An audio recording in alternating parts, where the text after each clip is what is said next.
औज़ुबिल्लाहिमिनश्शैतानिर्रजीम बिस्मिल्लाहिर्रहमानिर्रहीम। अस्सलाम वालेकुम दोस्तों, मैं हूँ सैफुल इस्लाम और आप देख रहे हैं मेरा YouTube channel Saif kitchen and hacks. मैं आपको अपने चैनल में वेलकम करता हूँ।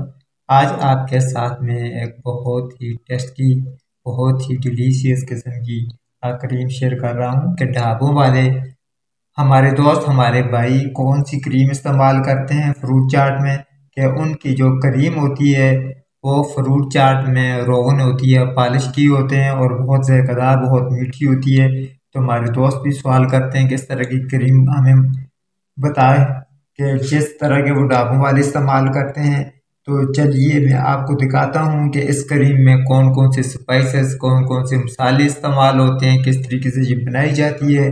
तो उसके लिए सबसे पहले मैं शुरू कर रहा हूँ। बिस्मिल्लाहिर्रहमानिर्रहीम। 2 टेबल स्पून कॉर्नफ्लोर, इसको मैंने पार्ट में डाल दिया। इसके साथ मैंने डाल दिया 2 टेबल स्पून खुश्क दूध, मिल्क पाउडर कोई भी आप इस्तेमाल कर सकते हैं। मैंने ये नीटू वाला किया है, आप अगर खुला बाजार से इस्तेमाल करें वो भी इस्तेमाल कर सकते हैं। इसके साथ ही 2 टेबल स्पून ही मैंने इसमें डाल दी चीनी। चीनी से इसका जायका मीठा हो जाता है, तभी उनको जो दही होता है, जो क्रीम होती है वो मीठी मीठी होती है। और इसके साथ मैंने 1 पाव दूध डाल दिया इसमें। इसको डालने के बाद इन तमाम चीज़ों को अच्छे से मिक्स कर लेना है।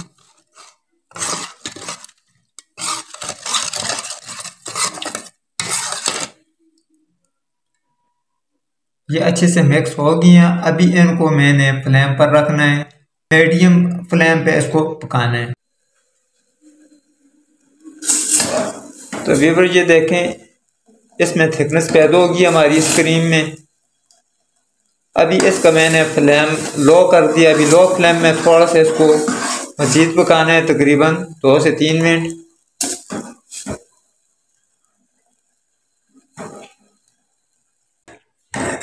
तो फिर जहाँ पर ये बात याद रखेंगे, जिस वक्त भी इसको उबलने के लिए रखना है तो मुसलसल इसका चमचे से हिलाते रहना है। उस वक्त हमने इसका फ्लेम ऑफ करना है, तो उसके बाद भी इसके चमचे को इस तरीके मुसलसल हिलाते रहना है। अगर मुसलसल चमचे इसका हिलाते नहीं रहेंगे तो फिर उसमें गुठलियाँ पैदा हो जाएंगी। लिहाजा थोड़ा टाइम, जिस वक्त ये थोड़ा सा ठंडा नहीं हुआ उस वक्त तक इसको मुसलसल इस तरह हिलाते रहना है। तो ये देखें, माशाल्लाह से काफ़ी थिकनेस हमारी आ चुकी है। अभी मैंने फ्लेम को बिल्कुल ऑफ कर दी है, कि उनके पहले तो शुरू में हम हिलाते रहते हैं, लेकिन जिस वक्त हम इसको छोड़ देते हैं तो चूँकि इसमें कुकिंग प्रोसेस, बॉयल होने का प्रोसेस जारी रहता है, तो फिर से गुठलियाँ बन जाती हैं। लिहाजा इसको ठंडा होने तक मुसलसल ऐसी चमची की मदद से हिलाते रहना है, मिक्स करते रहना है। अभी जिस वक्त ये ठंड हो जाएगा हमारा दूध, हमारी ये क्रीम, तो इसमें थिकनेस मज़ीद बढ़ जाएगी और ज़्यादा आ जाएगी। तो इसको मैंने कुछ टाइम ठंडा करना है, तकरीबन आधा घंटा। ये ठंडा अच्छे से हो जाए तो फिर मैं इंशाल्लाह आपको दिखाता हूँ। तो बिस्मिल्लाहिर्रहमानिर्रहीम। व्यूअर ये देखें, हमारी ये क्रीम, फ्रूट चाट क्रीम बिल्कुल तैयार हो गई है और बहुत ही थिकनेस वाली है। अभी आप इसको किस तरीके सर्व कर सकते हैं। आपने जब भी इसको सर्व करना है तो आपने 1 चम्मच ये क्रीम डालनी है और 1 चम्मच दही डालना है।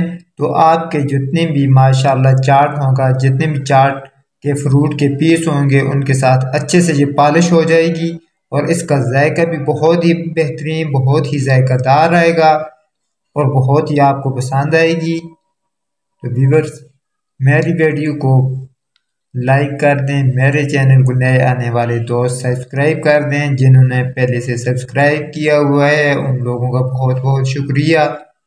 ये आप लोगों की तरफ से हमारे लिए एक इनाम होता है, आप लोगों की एक मोहब्बत का इजहार होता है और इससे हमें खुशी मिलती है, इससे हमारी हौसला अफजाई होती रहती है। जो जो हमारी हौसला अफजाई होती है तो हम दिन ब दिन आपके लिए नई से नई वीडियो लेकर आते हैं और इन वीडियो से आपको बहुत ही ज़्यादा फ़ायदा भी मिलता है। तो मुझे दुआओं में याद रखिएगा। मुझे दीजिए इजाज़त। अल्लाह हाफिज़।